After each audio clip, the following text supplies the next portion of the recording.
Hello everyone, नमस्ते सबैजनालाई। गाउँमा पाइने र एकदमै रेयर रूपमा पाइने मैले चाहिँ कठ्यौरी फेला पारिसकेको छु। यहाँ देख्न सक्नुहुन्छ, यो चाहिँ एकदमै औषधिमूलक हुन्छ र गाउँमा एकदमै रेयर रूपमा पाइन्छ।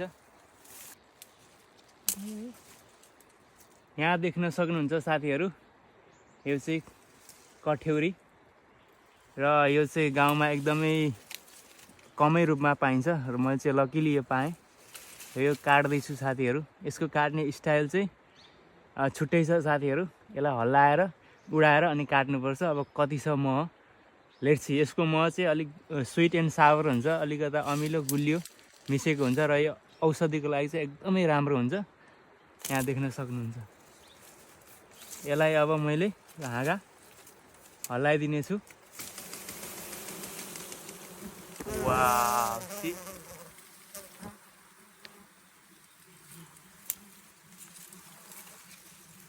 अब यो काटिदिनेछु। म हनी चाहिँ धेरै रहेनछ साथीहरू।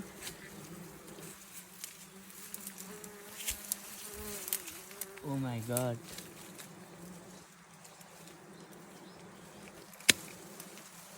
यसलाई धेरै ढिलो गऱ्यो भने यसले खाइदिन्छ। सो छिटो छिटो गर्नुपर्छ साथीहरू। ओ माई गड, यहाँ देख्न सक्नुहुन्छ हनी चाहिँ यो पार्टमा रहेछ पुरै। अनि चाहिँ यहाँ देख्न सक्नुहुन्छ, यो चाहिँ बच्चा। यो चाहिँ एकदम औषधि हुन्छ। And thank you so much, thank you.